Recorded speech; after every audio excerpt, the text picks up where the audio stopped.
وعليكم السلام ورحمة الله. أعوذ بالله السميع العليم من الشيطان الرجيم. بسم الله والحمد لله والصلاة والسلام على سيدنا رسول الله وعلى آله وصحبه ومن والاه، وأشهد أن لا إله إلا الله وحده لا شريك له، وأشهد أن محمدا عبده ورسوله صلى الله عليه وعلى آله وأصحابه أجمعين. ثم أما بعد. Alhamdulillah, weather is getting better, so have more people inshallah coming on this week of fast. Alright, so we are still in Rub' al-Muhlikat, destructive behavior or disease of the heart, that we talked about a number of them. We talked about the faults of the tongue, we talked about the love of dunya, we talked about love of wealth, and talked about generosity and stinginess. And today we'll discuss the next chapter in the same book, which is the condemnation of fame and showing off. This is one of the very subtle and fine disease in the heart that many people, even among the righteous people, are not aware of. Here Imam Ghazali is talking like a psychologist or someone who knows how people think. And he, of course, quoted ayat and hadith, talking about how destructive this love of fame could be. As he said, that people love money, obviously, because money allows us to own properties, to own things, right? Animals, properties, homes, cars, stuff. And similarly, people like to own the heart. A very nice comparison here. He said money allows us to own things, and love of fame, or shuhra, as they call it, shuhra, or al-jah, the word al-jah also in Arabic, I think it's also used in Urdu, right? Shuhrat, yeah, shuhrat. And the jah means also the name of, when you say, bijah Rasulullah, I ask you with the jah of Rasulullah. Yeah. Name of Rasulullah. Name, fame, the same meaning. So money allows us to own things, but also owning the hearts of the people is important. Is one of the desires. As we desire money, we desire also sometimes to own the hearts of the people, to have people talking about us. So sometimes people like always to talk about their education, about their experience, their knowledge, and their achievements, and try to impress other people with something unique they have. And I've seen this sometimes. People, they do too much and they have so much, but they don't talk about themselves. And people have so little, and they keep talking about themselves. We have done this, I have did this. One day I was talking to this Prime Minister, he had sought my advice, and I am the one who did this, built this city, I'm the one who put the structure of this country, I am the one who, built the Chinese wall, stuff like this. Yeah, people, sometimes, I get to know someone for the first time, and someone introduced me to him. Yes, I was the chief police of, and I'm not going to name big cities in the subcontinent. And I was the, deputy this and that. Okay, alhamdulillah, fine, nice. And the whole meeting is like this. I did this, and I did that, and I did this, and I did that. So it is one of the human desire to own the heart, to impress people so that people will say, wow. And this is also very much related to the area of religion. The area of religion, we have to be extremely careful. It's scary, it's something that we have to look at. I always observe this thing, that those who try to impress people, to say that is like a saint, and some people market themselves as such, as people who know everything, they can solve all problems, they can write specific du'as for a specific case. If you have so many ants in the summer in your house, I will write a du'a for you. If your in-laws are giving you a hard time, I can give you a dua. And all these kind of things. It was more obvious in the Catholic Church in the medieval time. Church was almost, astaghfirullah, God on earth. There's no way you can go to God except through the church. Whoever obeys the church obeys God. Whoever disobeys the church disobeys God. That was very clear and obvious. It's not like what and if. And that's why that all idea of liberalism and separation of power and democracy and constitutionalism and so on came to take this power from these institutions. In Islam, we don't have a church, but we have so many churches. We divided this big church into small churches. Religious leaders, Sufi tariqas, and all these kind of, superstars, shuyukh and ulama and so on. Very same thing. The very same thing. Wallahi, one is really surprised how similar. Same mistakes happened in the past, it's happening now. So this love of just walking in and having everybody standing up and give you the best seat in the banquet and people talk about how powerful this sheikh is, and just to have any problem, just go to him and he'll make some du'as and then everything will be solved. And unfortunately, people believe in these things. And that's exactly the opposite of what Rasulullah was teaching. What the Quran clearly said, وَإِذَا سَأَلَكَ عِبَادِي عَنِّي فَإِنِّي قَرِيبٌ. So this love of money, because through money we can own things, and love of owning the hearts of the people. Make people believe something. It's like, in Hollywood here, they market people, stars. They make stars.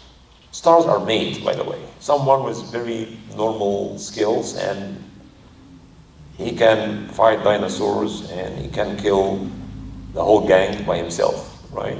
Indian movies in particular. This guy just goes and jumps with his motorcycle and goes to the den of the gang and boom, boom, boom, kill all of them and becomes superpower. And people see him in the street in reality and people scream and they won't touch him because he's like superpower. Right? It's just movies. And if you are the weakest person on earth, he can make you, movies can, this is their business. Similarly, when it comes to science, religion, scholarship, also some people like to impress people with special skills they have. And to have people talking about them and see their pictures in magazines and written books and so on and so forth. It's one of the desires. And of course, we've seen this, even among, da'is or scholars, we've seen this. Like fame and cameras and talk about what they did and how many people came to Islam through this person. And I agree, but when I read this, this person, mashallah, 11,000 people convert to Islam because of himself. It's much better than Noah. What you're talking about? 11,000? Noah alayhi salam, 900 years. Allah said, وَمَا أَمَنَ مَعُهُ إِلَّا قَلِيلٌ. Very few people follow. And what kind of... And we're living in a time of media and social media and people cut and paste and Photoshop and put things and people believe in it. Like this guy who said that, goes back where he came from, saying, mashallah, 1,000 people embrace Islam, alhamdulillah. I brought 1,000 people to Islam. So, wow, that's impressive. What did you do? He said, I stopped people in the street in America and tell them, do you want to say some Arabic words? I said, yeah, of course, fine. So I'll say, Ashhadu, Allah. Oh, now you're Muslim, alhamdulillah. And the count goes on. He goes to Facebook and, okay, alhamdulillah, the number goes up. 300 people, 400 people. And it is very dangerous. And I wish all people, especially those who are doing da'wah and this field, understand this. This could be very dangerous. Could be very dangerous. And what I noticed now is that everyone wants to say something new, something impressive. Because everybody talks about the seerah, the history of the Sahaba, Qasas al-Anbiya, all these storytellers, and people like them, and it sells well. TV station gets a lot of viewers, and the commercial business goes up. You know, it's very dangerous business, very dangerous. And in order to do something attractive, to have more viewers, this is what counts. How many viewers, you know? This share, 25 million, only 25 million. 5 million, 100 million. When the number goes up, the money also goes up. And everyone wants to do something new, to say something, and that's why they create something very strange, stories, strange opinions. Where is it coming from? And I got all these sharing all the time.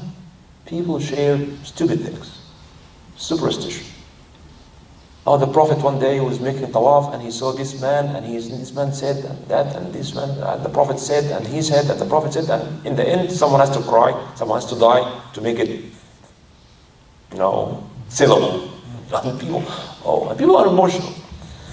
And, emotion is one thing, and Islam is something else. So all these false stories, the other day someone said me, was the Prophet illiterate? No, that's not true. Whoever tells you the Prophet is illiterate is doing it wrong. The Prophet, I said, my God, what is this? Allah said, النبي الأمي.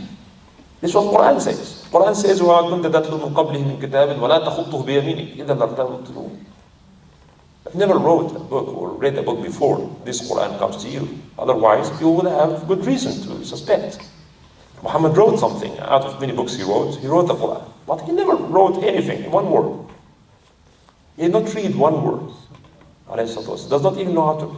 And people share, mashallah, wonderful. Say subhanallah and share, because the more you share, the more, and like, then if you have your own YouTube channel, then you get some money.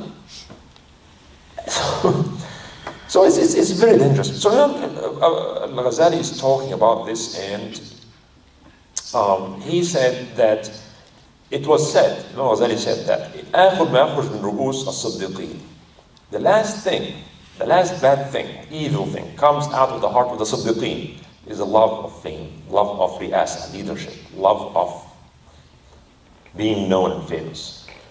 It's the last thing. Maybe the love of money you can get, love of women, or love of owning properties, but love of fame and status in the eyes of the people. This is the last thing that comes out.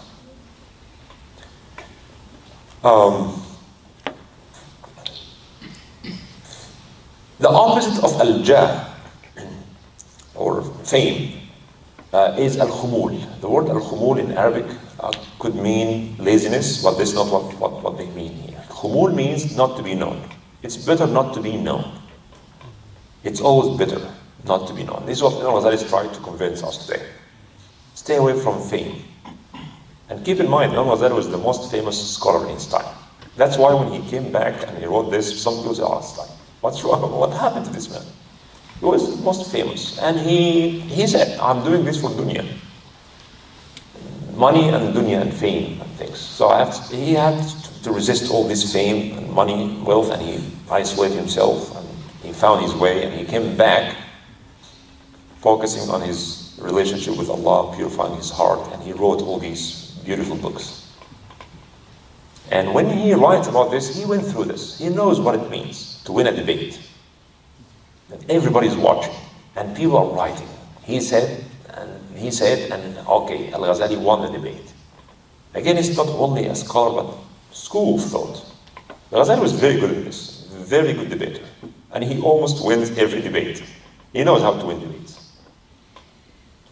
And he found out, what am I doing? And I'm winning debates, and I became more famous, I'm making money, I'm close from the political authority. And how will this help me in al-akhirah? So he came back and he wrote about this. And he knows what he's talking about, because he was there.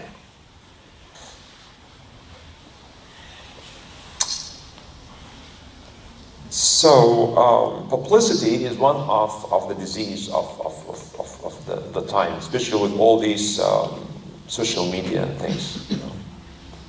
Some pictures and videos go viral. You've seen these people in southwest, the plane is going down, and everybody is holding his cameras and taking pictures. I don't know if you've seen this in the news. Instead of putting the mask on their face, following instructions, everybody was holding their phone and taking pictures and videos. Maybe they're thinking about their page on Facebook or Instagram, and they want to find something that you don't see every day. Everybody is busy with their phone. So, and one of the hadith Rasulullah sallallahu alaihi wasallam reported to have said, بحسب المرء من الشر إلا من عصمه الله من السوء أن يشير الناس إليه بالأصابع في دينه ودنياه. It's a bad sign when people always point to someone about his deen and about his deen. Like these superstars who, wherever they go, everybody wants to take pictures with them and things like this. This happens not only for actors and sports stars, but it also happens in societies. Cardassian sisters. Yeah.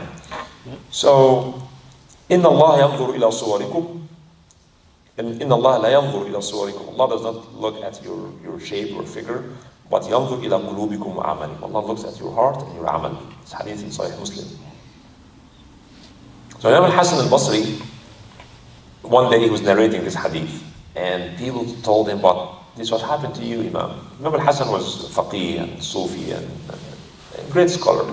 Was the scholar of his time, one of the tabi'een. They said, but people point at you. Wherever he goes, oh, Hassan, he's a superstar. I mean, he's a great scholar. People come from everywhere to learn from him. And people talk about his ibadah and his akhlaq and so on. He said, people do this to you. And he said that, Alhamdulillah, praise be to Allah who showed the best of me to people and who hid the worst of me. This is how it is. Alhamdulillah, الذي أظهر الحسن وأخفى القبيح. Praise be, it is a blessing from Allah. What can I do? Imam Ghazali also talk about the prophets and the Khulafa al-Rashideen and Sahaba, great Sahaba. They are famous, right? We still talk about them. But they did not seek this. That was not their intention. They are famous. It happened. They were in time and place. And they're doing a mission, not for fame.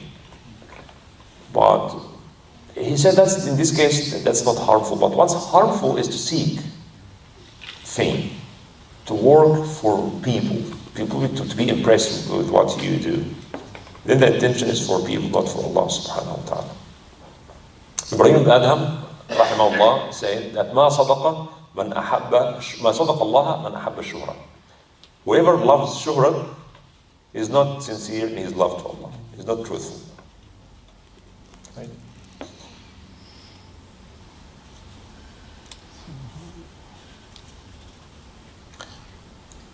Also,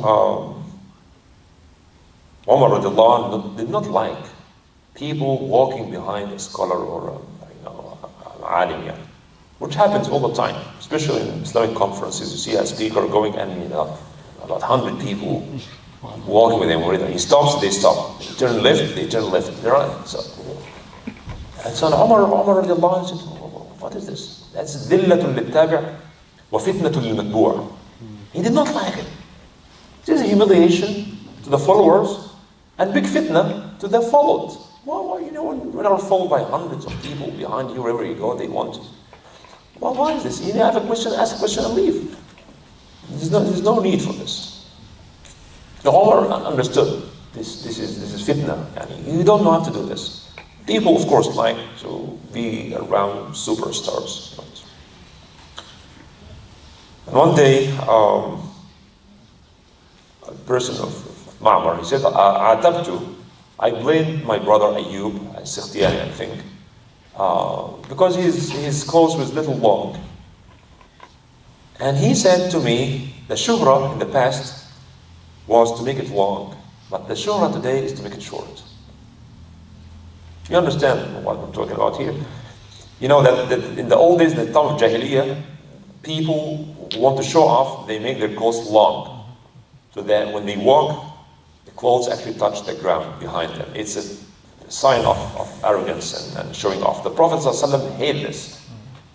And he ﷺ used to raise his clothes up just to show people that this is, there's no arrogance here. And he, sallallahu alaihi wasallam, said that whoever makes his clothes long out of arrogance, that's a key point, because I know the fiqh issues, and sometimes you have to keep your pants up, all the time, pants up, big deal. And the Prophet is very clearly said that whoever is doing this out of arrogance, you cannot take this statement out. He never said, sallallahu alaihi wasallam, if you're close. He said why? Because at that time, people show off by making it long, so it's obvious. So here, in this story, he said, in the past, in this custom, in this culture, it was disliked for people to do this. But now, the shuhra is in making it short. People showing off by making it short. So instead of looking at why Rasul sallallahu alaihi wasallam made it prohibited, it's because of the heart. This is, at that time, it's a sign of arrogance. But now, if you have a pant and it goes below your ankle, that's what kind of arrogance is this? That's not a sign of arrogance. Nobody will think you're showing off when your pant goes. This is how people just take things literally and don't think what you meant. Abu Bakr as-Siddiq, his clothes used to be long. I said, Ya Rasulullah, but my clothes sometimes. He said, no, you're not one of them. The Prophet said. So it's very obvious, yani.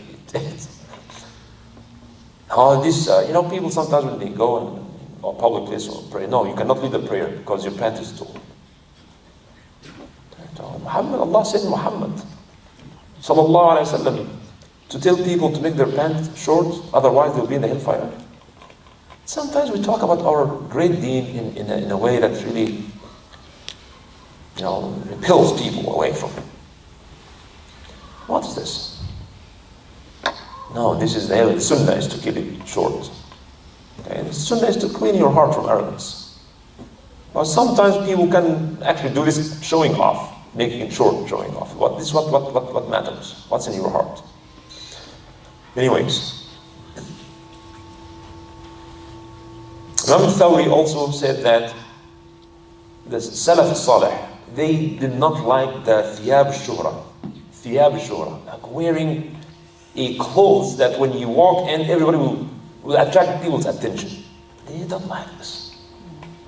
They don't like this. Shuhra, anything that makes him or her very unique, like oh, look at this. They don't like that.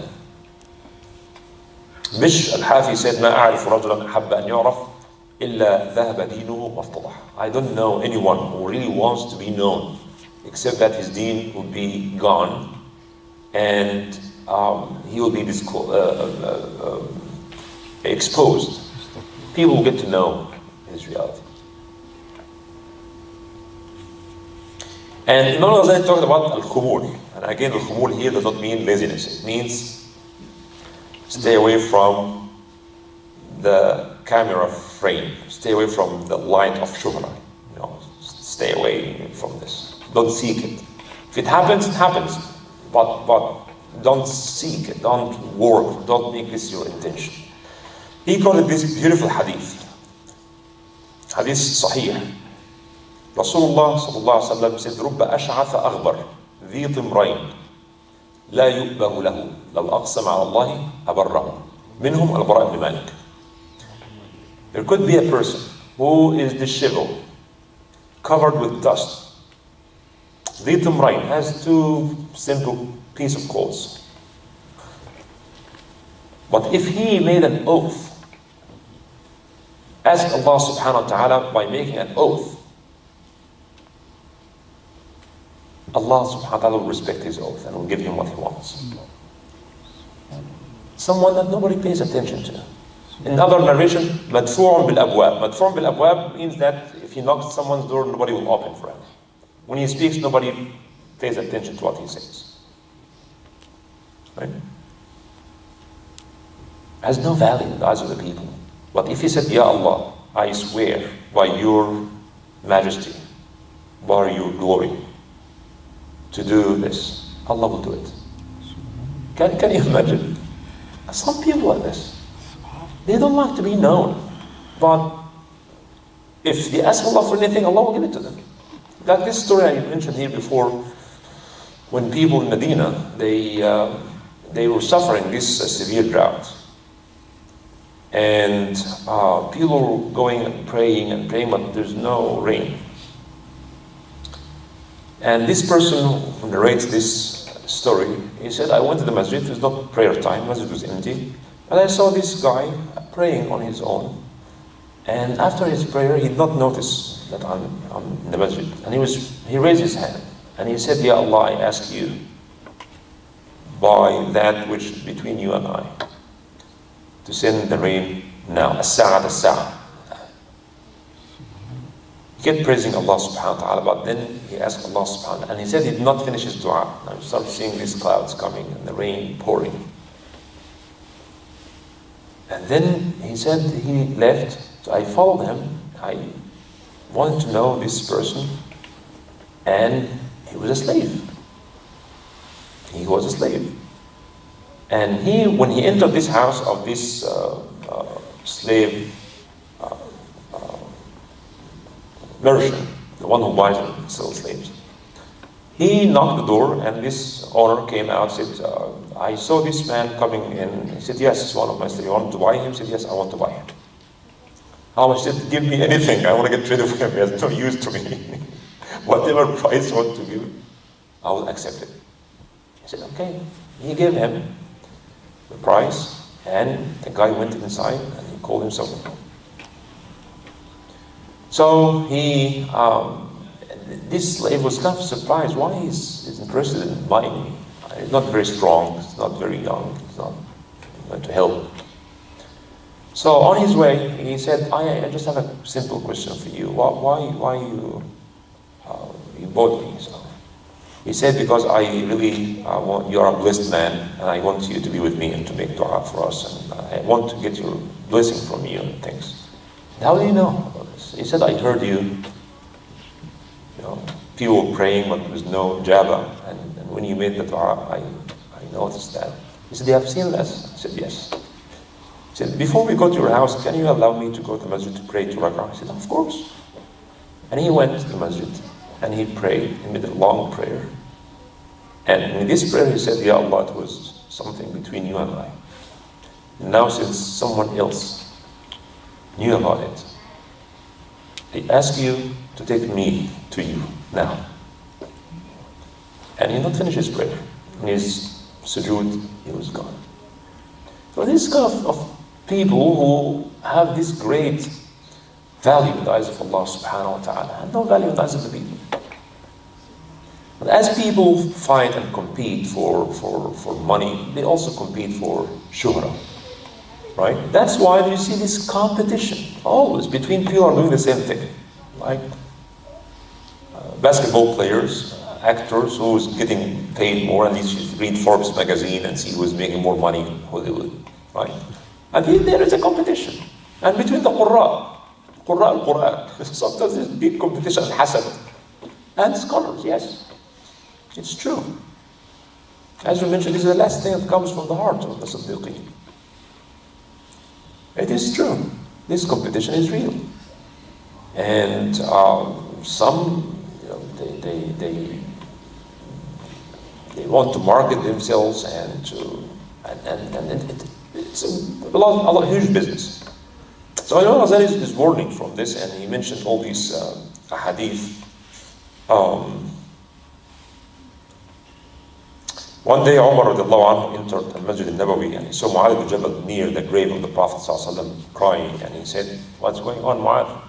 He said, I heard the Prophet sallallahu alaihi wasallam saying that إِنَّ الْيَسِيرَ مِنَ الرِّيَاءِ shirk. Little bit of riya, showing off, is shirk. The other hadith, he said sallallahu alaihi wasallam, اتَّقُوا الشِّرْكَ أَصْغَرَ.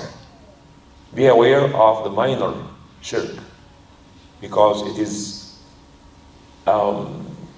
more subtle than the step, the sound that comes out of the step of the ant. When the ant walks near you, you cannot hear anything, right? It is even more hidden. It's more hidden than the step of an ant. It's deep inside the heart. Shirk al-Asghar, the minor shirk. Shirk al-Akbar is to worship other gods. But minor shirk is riya, showing off. وَإِنَّ اللَّهَ يُحِبُّ الْأَتْقِيَاءَ الْأَخْفِيَاءَ. Allah loves those who have taqwa, atqiya, and akhfiya, khafa. Not known. Nobody knows what they are doing. إِنْ غَابُوا لَمْ يُفْتَقَدُوا وَإِنْ حَضَرُوا لَمْ يُعْرَفُوا. When they attend the meeting, nobody knows them. When they are absent, nobody actually remembers them. These atqiya and akhfiya. Right? إِذَا حَضَرُوا لَمْ يُعْرَفُوا. They come to a wedding or social gathering, nobody pays attention. Nobody knows them. And if they are not there, nobody will miss them. Nobody will ask about them. قُلُوبُهُمْ مَصَابِيحُ الْهُدَى. Their hearts is like illuminating lamps. يَنْجُونَ مِنْ كُلِّ غَبْرَاءَ مُظْلِمَةٍ. They are saved from every overwhelming dark fitna. They are saved. And with fame comes prize. With fame comes prize. And we have seen in the modern time that people who are extremely famous, extremely wealthy, scholars, and they are gone. They sold their deen for their dunya. All it takes is just one test. Right? You have to make a choice. Because once you are famous, then everybody wants to use you. Politicians want to use you, right? Business people want you because you are famous. Okay? TV station owners want to use you, right? And so on. So that's why it's better not to seek fame. It's better to do what you do, but not seek.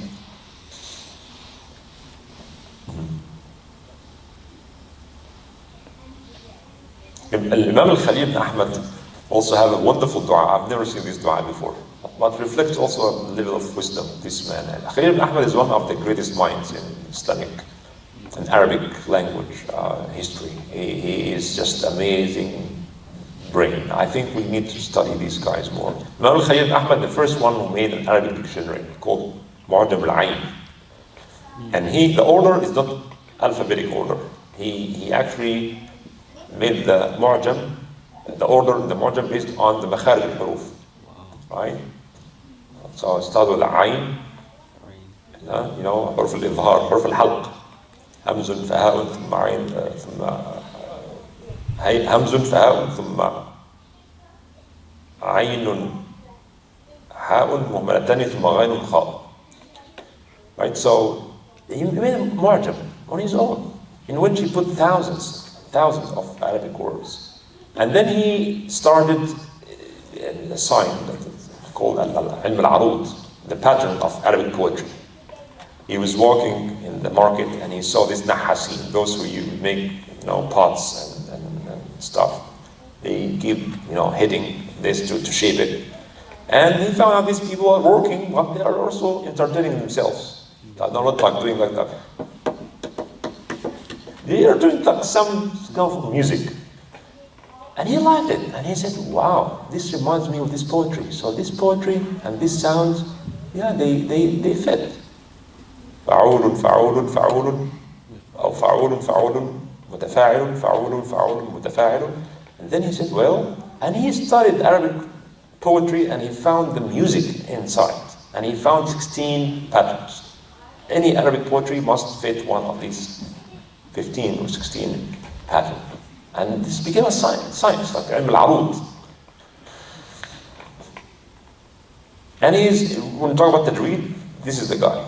This is the guy for Tajweed. He's the first one to write about Tajweed and Qira'ah, different Qira'at. A huge mind.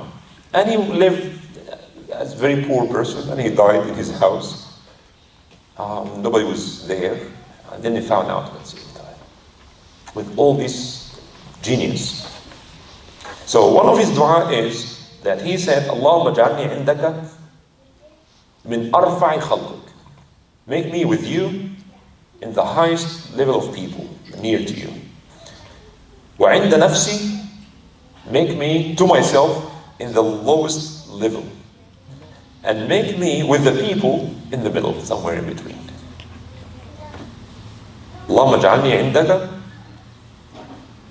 اللهم اجعلني عندك من أرفع رفع يعني مرفوع high, the highest level من خلقك, with Allah, and make me to myself من أوضع خلقك, as the lowest, and make me with people in the middle of your khalq.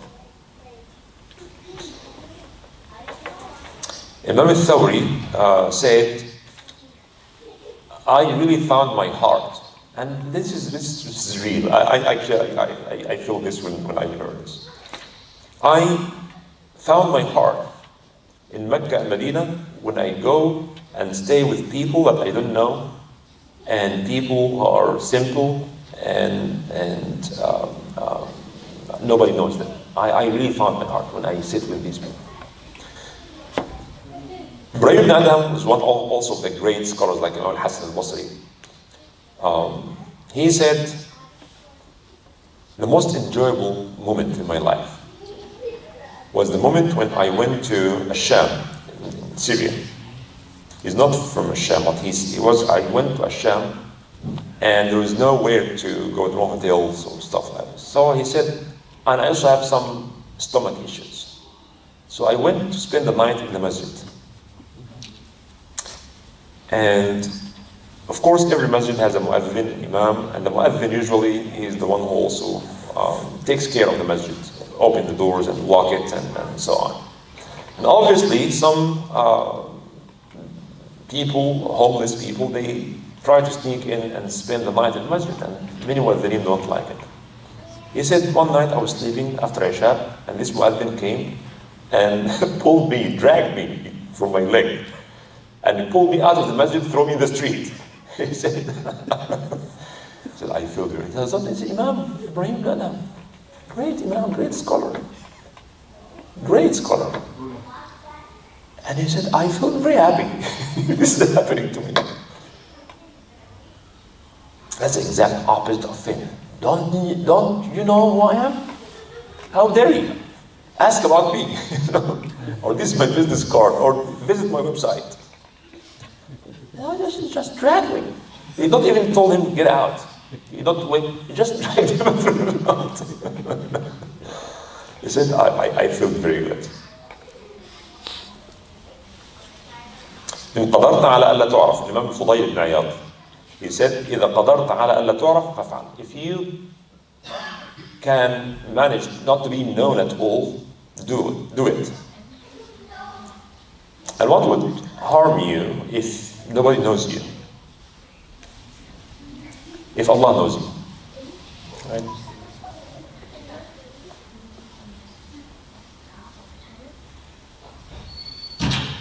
In the hadith, Rasulullah sallallahu alayhi wa sallam said, حب المال والجاه ينبتان النفاق في القلب كما ينبت الماء البقل. Like water causes the seeds to grow, love of fame and money also makes nifaq grow in the heart. And we mentioned this hadith before, that damage can be caused by two hungry wolves on a sheep, non-guard sheep, is not greater than the love of fame and money on deen. So, two hungry wolves, what kind of damage? If you give them like 10 sheep. Right? So, love of money and fame is as damaging, as dangerous for the deen, or more dangerous to the deen than these two hungry wolves on the sheep.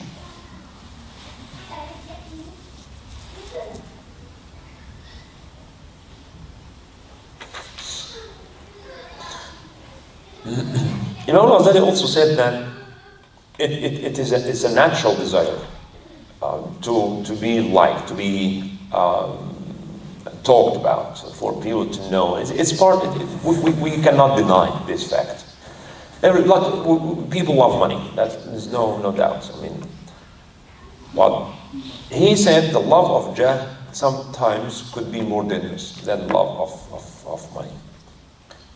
He said for the following reasons. One is that jah or shuhra, or fame, makes it easy for you to make money.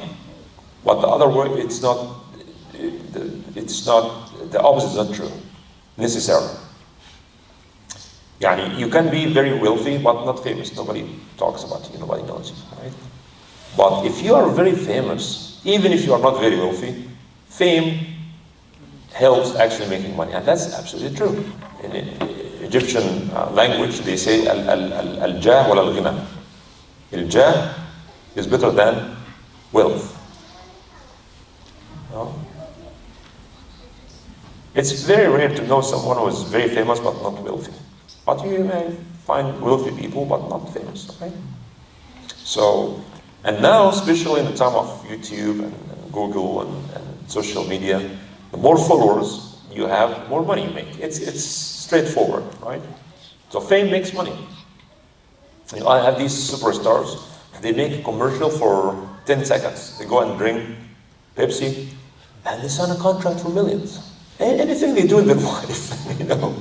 So the money they make out of the field is much more the money they make with the contract they have with their club they play for.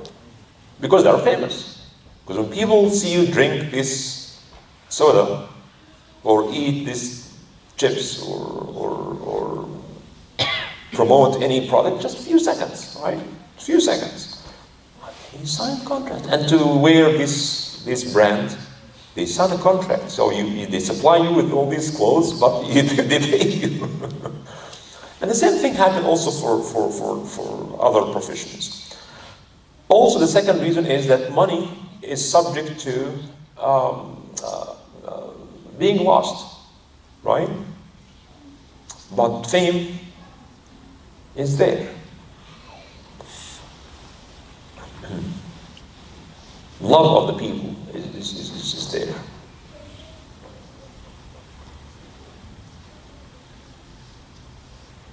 And he also said that love of people, or the admiration of the people, a person, it increases without extra work from your side, right? Or what you do, just make this movie or give this beautiful speech, and people continue to forward, until you are sleeping at home.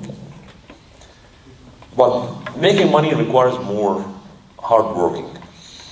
That's why he said that love of jah and shuhra could be actually more dangerous than money. And I will end with this beautiful analysis of Imam Ghazali. Amazing. He said the second reason, he said there are two reasons people love money and fame. Obviously,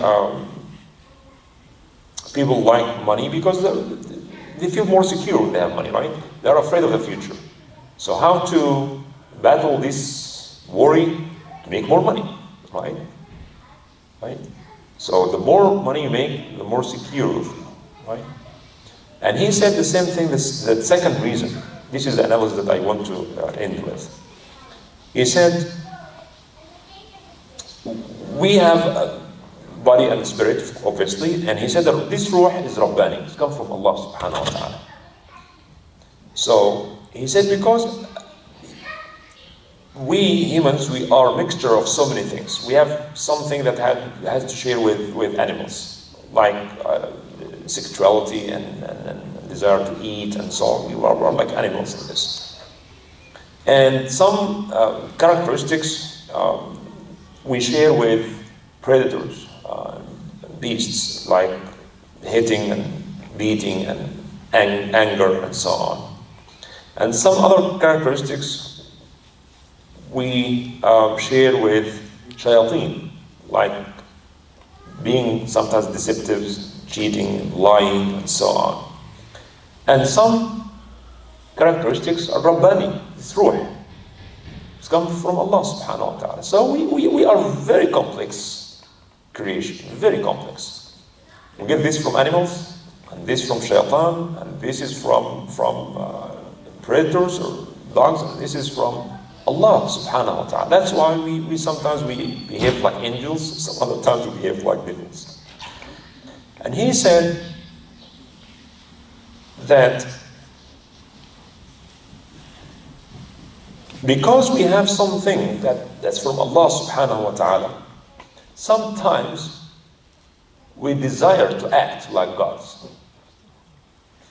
And he says that rububiyyah is to be perfect, right? Allah is perfect. The kamal and perfection belongs to Allah subhanahu wa ta'ala. Al-kamalu lillah wahdahu. No one is perfect, right? Perfection belongs only to Allah. Anything else is imperfect. Alright?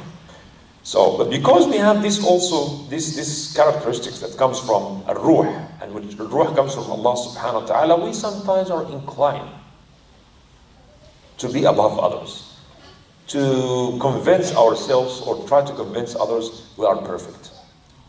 And that's why we don't like criticism. Right? We try to act like gods ourselves. And when people don't realize that, you are imperfect. And you see some people who always talk about themselves, I'm the smartest, I'm the best of doing this, like our president always talk about himself like this. I'm the smartest, I have the strongest memory, I am the one who knows this, nobody knows this like me. I'm so smart. And when someone say I'm so smart, then no, he's not really. Because smart people don't say that. But al-kamal, he said, صار الكمال من صفات الإلهية.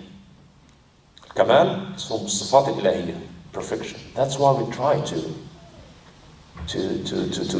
act as if we are perfect. And we try to convince ourselves of this and try to convince others with us.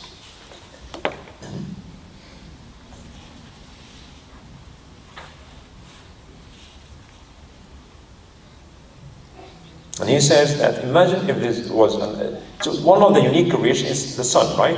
How many suns we have? It's just one sun, right? When we say the sun, everybody looks at one. So imagine if we have 2 or 3 suns. That would have reduced. This would have reduced the status of the one sun we have, right? Right? So, and he said that's why people sometimes don't like to see someone like them. They want to be above. But Allah subhanahu wa ta'ala is al-mutakabbir subhanahu wa ta'ala. Because Allah is above, He's akbar min everything. He's bigger than everything. That's why He's al-mutakabbir. Right? But when we, humans, think we are almost gods and want to be mutakabbir, Allah hates this. Like Fir'aun who said, أَنَا رَبُّكُمْ. And I believe me, there are a lot of Fir'auns. They don't say the same statement, but within themselves they believe. I'm the best. I'm the best scholar. I'm the best writer. I'm the best, actor. I'm the best player. I'm the best politician. I'm the best anything. Well, this is what Imam Ghazali actually is trying to bring our attention to. That one must humble himself, stay away from fame, and don't expect people to treat you as a unique and special person. The opposite of al-jah is al-khumul, and he said that's better for you. It's better for you not to be known. If Allah knows you, nothing will harm you when people don't know you. If Allah loves you, it doesn't matter if people hate you or criticize you. قولوا قولي هذا واستغفر الله لي ولكم. And if you have any comment or questions, inshallah, discussion before we end. This Western culture concept that you have to sell yourself. Yes. That is really ruining the... Yeah, we are living in a very comparative society. Sociologists, they divide societies into maternal and paternal. This has nothing to do with gender, but this is how they classify societies. And our society is very masculine and feminine. Our society is based on competition. If wherever you go, students competing with each other. Then when they graduate, they are competing for the same job. And inside the company, they compete to go a higher place. Have more competition, less mercy. less humanity, less care. They call it socialism. That's bad thing. We are capitalism based on competition, and this competition is very vicious, very vicious. Sometimes we don't see this ugly face, but the ugly face is there. We are not. When you go to people who are selling these food products, whatever we consume, we eat or drink, they don't care about your health. They care about their money, right? They don't care if you got healthy or get vitamin D that they claim they put in their product. It's not about vitamin D. It's about your health. It's not about your health. They don't celebrate how many people got healthy because of the consumer product. They don't care. They care about money. Right? So yes, our society is based on competition, and of course you have to beat others in order to go higher. It's sad reality.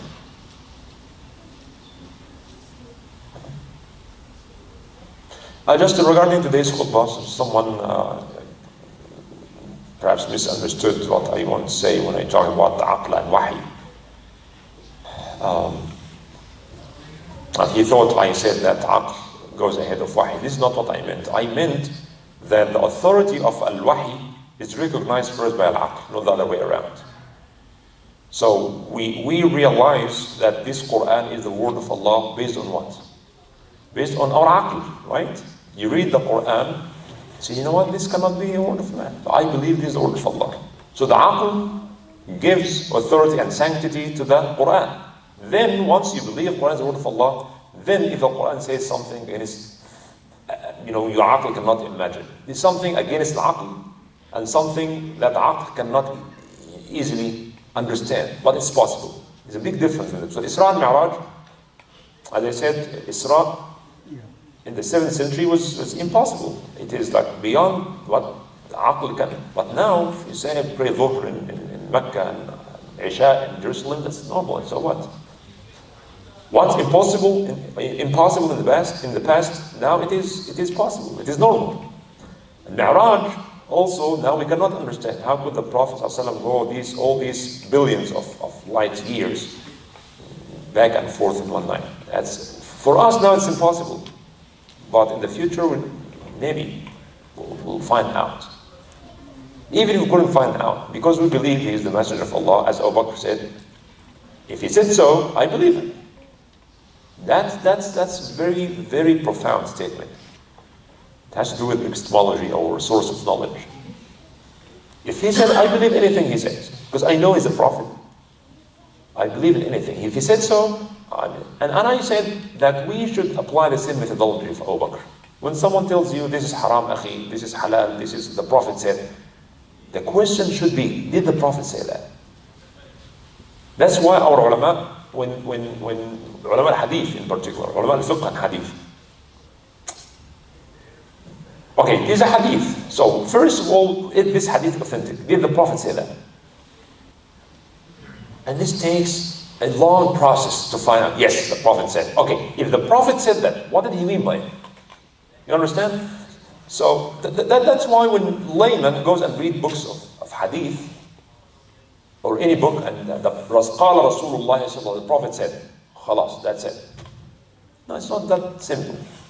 First question is, did the Prophet say that? If you found out the Prophet did not say that, it's a very weak, fabricated hadith, then forget about it. Khalas. And we are the only ummah, the only nation, the only religion on earth that pays so much attention to the authenticity of the narrations. No other nation that we know of. You have this science of ilm al-rijal and ilm al-hadith and chain of narration, and you have to know who said to who and whether these people are trustworthy or not. No other nation have this science of hadith, ilm al-hadith, except Muslims. So when someone gives you a fatwa or tells you haram or halal, where do you get this from? Oh, the Quran says. What does the Quran say? Quran says this ayah. So what are the tafsir of this ayah? Because the Quran is authentic, but the interpretation could be very far away from what Allah subhanahu wa ta'ala meant. The hadith, there's a hadith. If you pray and your pants goes beyond your ankle, you'll be in the hellfire. So 99% of Muslims will be in the hellfire because they forgot to cut their pants 2 inches. So this is how we reduced Islam into something very trivial and small. 2 inches of clothes will put you either in hell or heaven. That's not Islam. Yeah, arrogance is bad. That's why Rasulullah warned like this. You can make your pant short, and this is how we show off. Right? So ask them, did the Prophet say that? This is the first question. If we found out he said that, what did he mean, sallallahu alaihi wasallam, by this? Because there is a text, and there is an interpretation of the text. Understanding the context in which this statement was made. Is it general or specific? Is mutlaq and muqayyid. Is am and khas. Some statements are general, but other statements come to specify it. It's am and khas. And mutlaq and muqayyid. Mutlaq and muqayyid, it's like when we say, for example, tawaf is rukn, right? But you cannot make tawaf without wudu. Right? So one text says, وَلْيَطَّوَافُوا, let them make tawaf. That's very general, right? Mutlaq. So if you make umrah, you have to make tawaf. But there's a restriction here. You have to have wudu. So if you read the general text without reading the specific text or the restrictive text, then you cannot apply it correctly. So you have to do both. And this am and this khas. Allah said, فَمَنْ شَهِدَ مِنْكُمُ الشَّهْرَ فَلْيَصُمْ. When Ramadan comes, you have to fast. But there's some exceptions. Yes, there are plenty of exceptions. Marid, if you're sick, if you're traveling, that's an exception. Are these the only? No, that's not the only exceptions. Nursing, pregnant women, people with are doing hard work. They're truck drivers. They don't have to fast. Their job, their living, requires them to work hard under the heat of the sun. You cannot fast today, you cannot fast tomorrow, you cannot fast next month or the month after. Allah says, don't fast, just feed. There are plenty of exceptions. Is this a contradiction? Quran says, and this is what people do. Allah says. Yes, Allah said, but also Allah said, the Messenger said. There's some exceptions here. So the problem is that you know one, but you don't know the other. If your pant is long, your prayer will not be accepted. The Prophet said that your salah will not be accepted. The mass majority of Muslims, salah will be rejected then. So the mass majority of Muslims are having a big party in the hellfire. What is this? Did the Prophet say that? If yes, then what did he mean by it? Right? Okay, it's a reminder. Isha time. It's 10 o'clock today? Yes. 10 o'clock? Yeah. So we still have some time if you have any question or comment. Otherwise, we'll move in. Subhanakallah, So like, remember those Prophet ﷺ was saying, one person came in the masjid, he started doing 2 rakat of Dakhul Masjid, Sunnah. Then Prophet ﷺ sit down. Another Sahaba came in and he sat down. He said, "Get up and do your 2 rakah." So, is it like a specific or in general? Well, this is a question regarding praying while the Imam is giving the khutbah. So the ulama discussed this. Some hadith says, Prophet ﷺ told him, someone stand up and pray.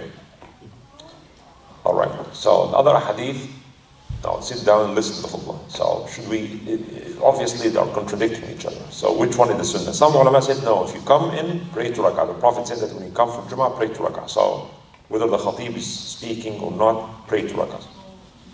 Other ulama said, no, it's better to sit and listen because khutbah is made for people to hear. So we cannot pray and listen to khutbah at the same time. You have 2 ibadah, you have to give up one to focus on the other.